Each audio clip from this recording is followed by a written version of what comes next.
Trenutno, upravni odbori najvećih svjetskih zrakoplovnih tvrtki dizajniraju algoritme kako bi zatvorili rupu u zakonu koja ih košta milijune prihoda od poslovne klase. Riječ je o pravnoj praznini temeljenoj na geolokaciji i pravima potrošača koja im omogućuje izdavanje luksuznih karata po cijeni znatno nižoj od njihove stvarne vrijednosti.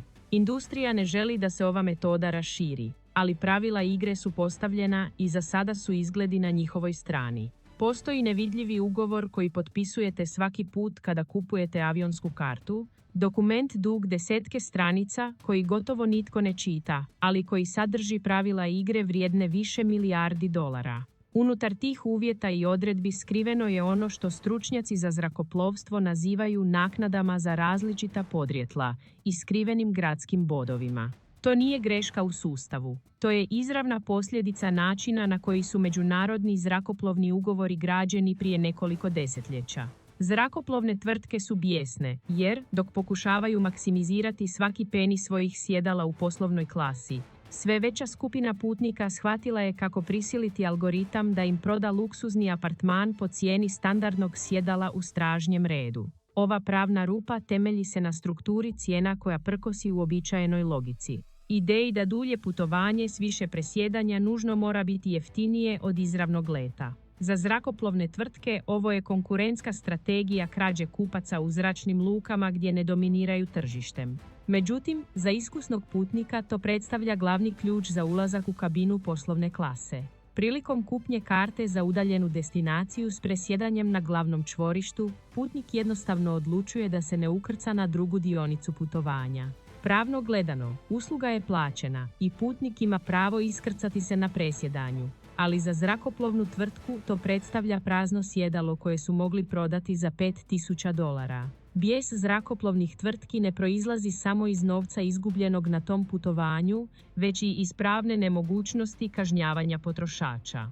Nekoliko međunarodnih sudova u Europskoj uniji i Sjedinjenim Američkim Državama presudilo je u korist potrošača, utvrdivši da nakon što kupite proizvod, slobodni ste birati kako ćete ga koristiti. To je dovelo do hladnog rata u kojem zrakoplovne tvrtke koriste praćenje ponašanja i crne liste kako bi pokušale zastrašiti one koji iskorištavaju te rupe u sustavu. Ali pravni vakuum ostaje čvrst kao i uvijek, omogućujući da poslovna klasa prestane biti privilegija elite i postane nagrada za poznavanje pravila igre. Razumijevanje ovoga samo je vrh ledenog brijega, jer osim ranog početka, postoji taktika povezana s valutama i geografskim prodajnim mjestima, koja je još agresivnija. Ako ste mislili da je silazak usred leta jedini trik, prava noćna mora za financijske direktore zrakoplovnih kompanija počinje s geolokacijom kupnji.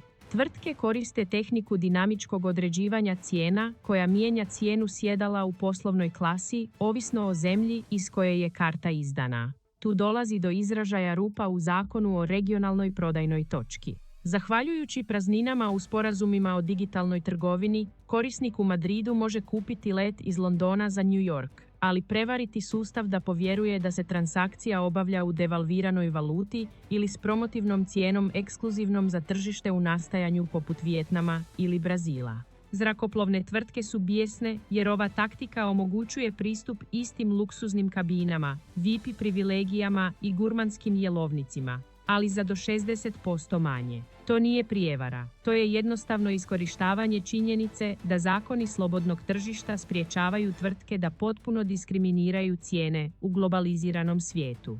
Algoritam je programiran da privuče kupce u određenim gospodarstvima, a kada pametni putnik koristi virtualnu privatnu mrežu ili promijeni zemlju podrijetla svoje tražilice, prisiljava zrakoplovnu tvrtku da poštuje cijenu koju je objavila za tu regiju.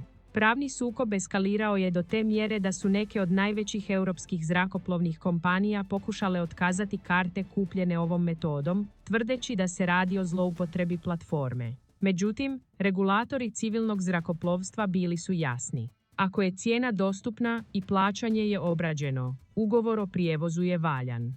Ova rupa u zakonu toliko je raširena da specijalizirane tražilice čak prate ove valutne razlike u stvarnom vremenu, upozoravajući tisuće ljudi kada cijena poslovnog apartmana padne s $4.000 na samo 800 zbog pogreške u konverziji ili loše zaštićene regionalne ponude.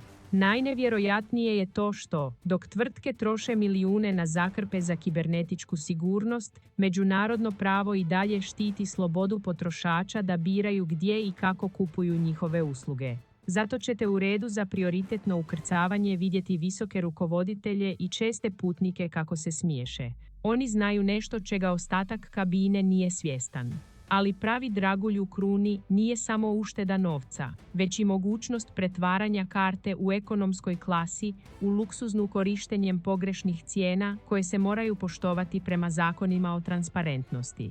Najneprijatnije bojno polje nastaje s takozvanim pogrešnim cijenama. To su trenuci tehničke ranjivosti gdje se mjesto u poslovnoj klasi od $6.000 pojavljuje na popisu za $600 zbog pogreške pri učitavanju podataka.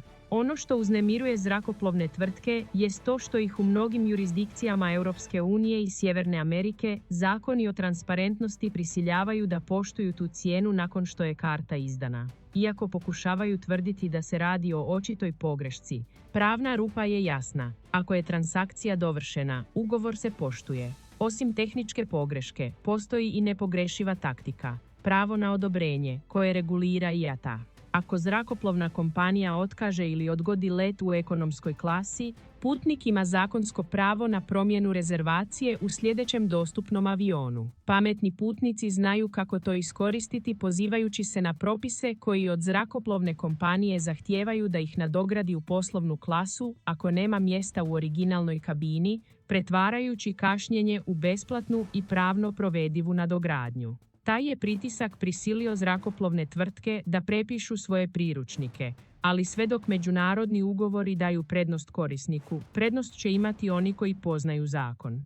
Međutim, postoji još jedno rješenje koje zrakoplovni divovi pokušavaju eliminirati pod svaku cijenu, a ono ima veze s time kako su banke i zrakoplovne tvrtke stvorile sustav bodova koji se sada okreće protiv njih. Najneprijateljskije i najfascinantnije bojno polje između korporacija i putnika nastaje s takozvanim pogrešnim cijenama. To su trenuci apsolutne tehničke ranjivosti gdje se, zbog pogreške operatera pri unosu podataka ili problema sa sinkronizacijom u globalnim distribucijskim sustavima, sjedalo u poslovnoj klasi koje bi trebalo koštati $6.000 pojavljuje za 600 ili čak i manje.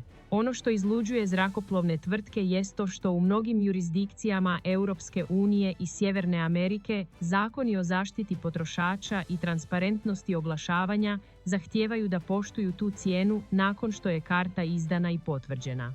Tvrtke se pokušavaju braniti na sudu tvrdeći da se radi o očitoj pogrešci koju je putnik trebao prepoznati zdravim razumom, ali pravna rupa i dalje postoji. Ako je transakcija dovršena i potvrda stigne na korisnikovu e-poštu, ugovor se smatra sklopljenim, a njegovo jednostrano otkazivanje može rezultirati višemilijunskim kaznama za tvrtku. Ova situacija dovela je do pojave subkulture digitalnih tragača koji koriste vlastite algoritme za otkrivanje tih pogrešaka u milisekundama, puneći cijele kabine poslovne klase ljudima koji su platili cijenu vrhunskog iskustva objedovanja za transatlantski let. Za zrakoplovne tvrtke to ne predstavlja samo ogroman gubitak izravnih prihoda, već i razoran udarac ekskluzivnosti njihovog brenda. Vidjeti da njihovu najpremijum uslugu koriste putnici koji poznaju sve detalje trgovačkog prava stvara unutarnji bijes koji ih je naveo da pokušaju pratiti te kupnje čak i nakon što su obavljene, iako gotovo uvijek bez pravnog uspjeha.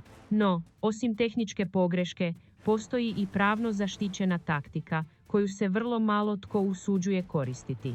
Pravo na odobrenje prema IATA propisima. Na određenim međunarodnim rutama, ako zrakoplovna tvrtka otkaže ili značajno odgodi let iz operativnih razloga, putnik ima zakonsko pravo zahtijevati da mu se putnik premjesti na sljedeći dostupni let do odredišta, bez obzira na klasu kabine, ako nema mjesta u izvornoj.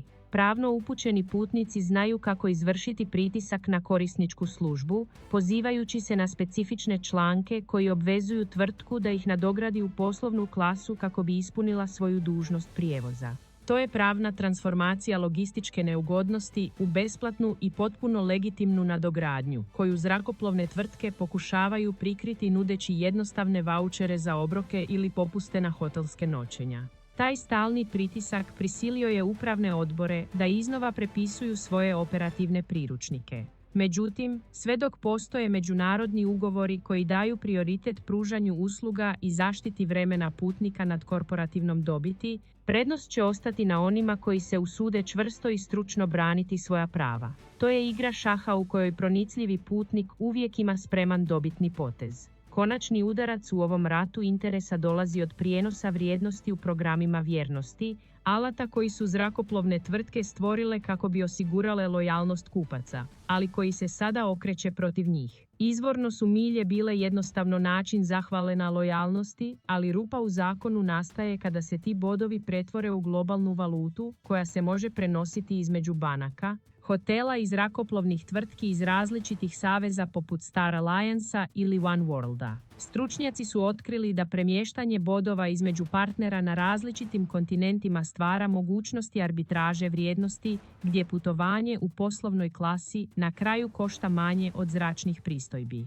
Ova složena mreža rupa u zakonu, tehničkih pogrešaka i međunarodnih zakona pokazuje da luksuz u zraku nije uvijek stvar proračuna, već strateških informacija. Zrakoplovne tvrtke će nastaviti pokušavati zatvoriti te praznine, mijenjajući svoje algoritme pretraživanja i lobirajući kod zakonodavaca da promijene zakone o zaštiti potrošača. Ali sve dok zračni promet ovisi o globalnim ugovorima i tržišnoj konkurenciji, prilike će ostati za one koji znaju čitati sitni tisak. Na kraju krajeva, nebo ima svoja pravila, a njihovo poznavanje jedini je način da letite pod vlastitim uvjetima, uživajući u pogodnostima koje drugi jednostavno ne znaju zatražiti. Savladavanje ovih strategija prvi je korak prema potpunoj transformaciji vašeg iskustva na svakom putovanju, iskorištavajući iste sustave koje korporacije koriste u svoju korist. Ako ste strastveni u otkrivanju kako svijet funkcionira iza kulisa i želite optimizirati svaki od svojih ciljeva stvarnim podacima,